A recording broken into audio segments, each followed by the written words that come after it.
रूपान्तरण गर्नै पर्ने हुन्छ। त्यो रूपान्तरण अभियानमा हामी सबै लाग्नुपर्छ।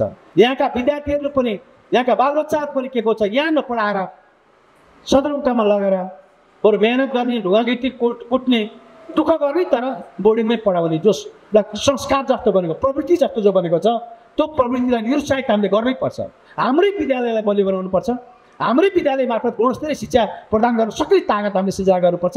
तर विद्यालयमा हाम्रा विद्यार्थी हामीले यही नै पढाउनुपर्छ भन्ने मान्यता र अभिभावकमा एउटा जागरण पैदा गर्नुको निम्ति पनि यहाँ उपस्थित आदरणीय अभिभावकहरू र विद्यार्थी र पूर्व विद्यार्थीहरू, शिक्षक, पूर्व शिक्षक सबै मित्रहरूको सामूहिक पहल कदमी रहने मैले विश्वास गरेको छु। मैले भन्नै पर्छ, अहिले सङ्घीय शिक्षा ऐन हामी सम्मानित समितिमा छलफलमा छौँ। प्रतिनिधि सभामा निरन्तर छलफल चलिरहेको छ।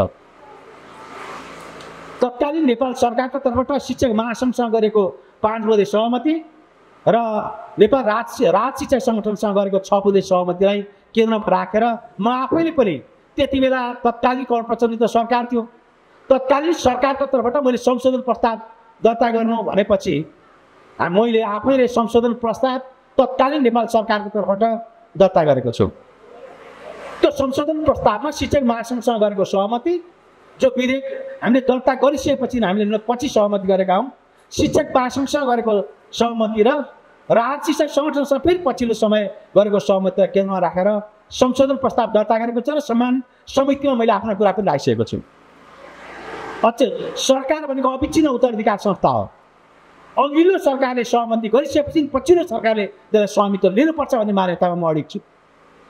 सरकार पात्र बदलिन सक्छ, तर सरकार त नेपाल सरकार नै हो। त्यसकारण कमरेड प्रचण्डको सरकारले गरेको जो सहमति, लिखित सहमति छ, त्यो लिखित सहमति अक्षरशः कायम गर्नुपर्छ र त्यो विधेयकमा चाहिँ हामीले समावेश गर्नुपर्छ भन्ने प्रक्रियामा चाहे संसदबाट होस् चाहे समितिमा हामीले दृढतापूर्वक लडिरहेका छौँ।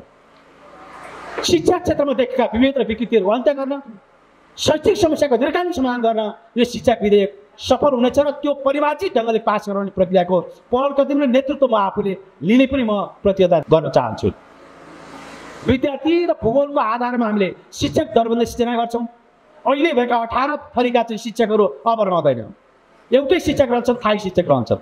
अहिले विभिन्न अस्थायी राहत लगायतका चाहिँ विभिन्न कोटामा तपाईँले जो सेवा सुविधा लिनुभएको छ, जागिर खाइराख्नु भएको छ भने तपाईँले मेहनत गर्नु होला।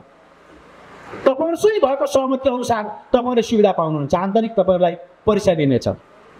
आन्तरिक परीक्षामा पनि तपाईँ अनुत्तीर्ण हुनुभयो भने अब फेरि तपाईँ शिक्षक बन्न पाइराख्नु हुँदैन।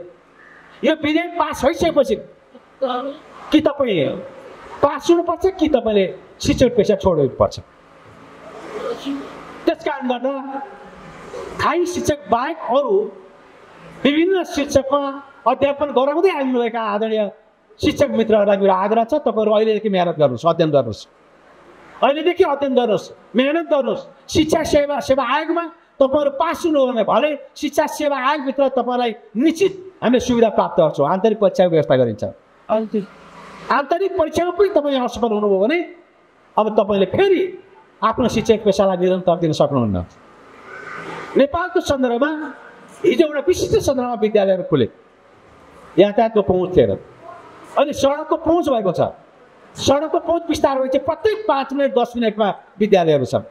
कहीँ न कहीँ विद्यालय समायोजन गर्नै पर्नेछ। कहीँ विद्यार्थी छन्, शिक्षक छैन। कहीँ शिक्षक छन्, विद्यार्थी छैन।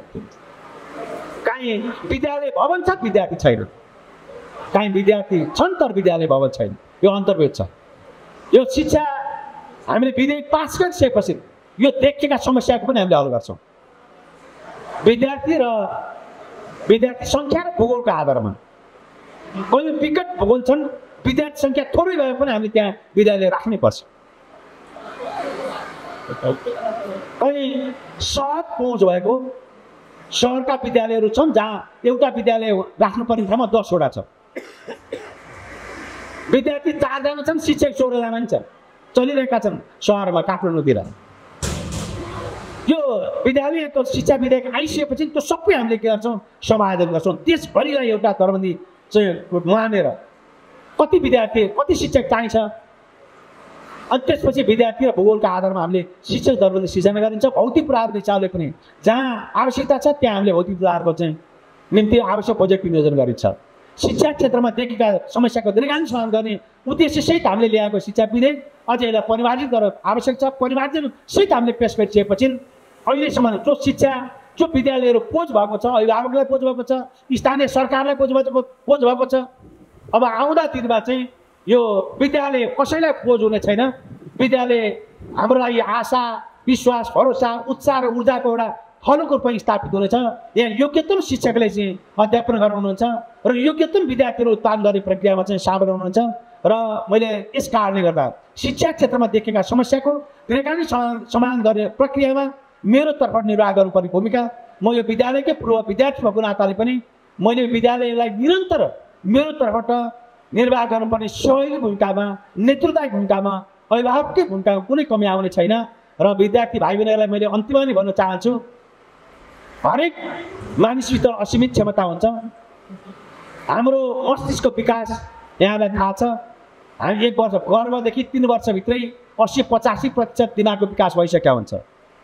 5 वर्षसम्म हुँदा करिब 90-95% ब्रेनको मस्तिष्कको विकास भइसकेको हुन्छ। त्यही बेलामा हामीसँग क्षमताको विकास क्षमता चाहिँ हुन्छ, मस्तिष्क हुन्छ, विकास भइसकेको हुन्छ। त्यो विकास भएको मस्तिष्कलाई बाहिर ल्याउने कुरा, हामीभित्र भएका असीमित क्षमतालाई बाहिर ल्याउनको निम्ति मेहनत गरियो। त्यो असीमित क्षमता बाहिर आउन के चाहिन्छ? सेल्फ कन्फिडेन्स, पावर भन्छ आत्मविश्वास। आत्मविश्वासले के गर्छ? हामीभित्र भएको ऊर्जाहरू बाहिर ल्याउँछ, उत्साहहरू बाहिर ल्याउँछ, हामीभित्र भएको क्षमताहरू बाहिर ल्याउँछ। तपाईँले अहिले भर्खरै देख्नुभयो कलाघरका चाहिँ कलाकार बहिनीहरूले गरेको नृत्य, त्यहाँ आफ्नै सृजना छ, आफ्नै प्रतिभा छ, आफ्नै मौलिकता छ। त्यो उहाँले सृजना गर्नुभयो। त्यो सृजना कसरी हो? अथक मेहनतबाट हो, साधना र सङ्घर्ष। साधना भनेको निरन्तरता हो, सङ्घर्ष भनेको मेहनत हो, कठोर मेहनत, कडा अनुशासन, छन्, कठोर परिश्रम। अनि मात्र हामी अब्बल बन्न सक्छौँ, सफल बन्न सक्छौँ। तपाईँले असल व्यक्तिको जीवनी, संसारभरिका असल व्यक्तिको जीवनी पढ्नु होला। उनीहरू कसरी सफल भए? असल व्यक्ति मात्र सफल हुन्छन्, कमजोर व्यक्तिहरू सफल हुँदैन। सफल भए पनि फेरि दुर्घटित हुन्छन्। तपाईँले पूर्व विद्यार्थीहरू, यही विद्यालयका पूर्व विद्यार्थीहरू, उहाँहरू कसरी सफल हुनुभयो? कसरी उहाँले पिएचडी गर्नुभयो? कसरी उहाँले डिग्री गर्नुभयो? हो, त्यसै गरी असल र सफल व्यक्ति, अग्रज व्यक्तिहरूको जीवनी अध्ययन गरेर तपाईँहरू पनि सफल र अब्बल बन्ने अभियानमा लाग्नुहुनेछ। र सफल विद्यार्थी र अब्बल विद्यार्थी उत्पादनमा यहाँका आदरणीय शिक्षक मित्रहरूको पनि महत्त्वपूर्ण भूमिका हुनेछ। यहाँले आफ्नो समय सिप र सृजनालाई भरपुर यो विद्यालयको भविष्यसँग केन्द्रित रहेर, यो विद्यालयमा अध्ययन गर्ने विद्यार्थीहरू भविष्य केन्द्रित रहेर यहाँले समर्पित गर्नुहुन्छ भन्ने कुरा अपेक्षा छ। फेरि पनि यो 75औं वार्षिकोत्सव समारोहको भव्यतम सफलताको कामना गर्दै बिदा हुन्छु। धन्यवाद, नमस्कार।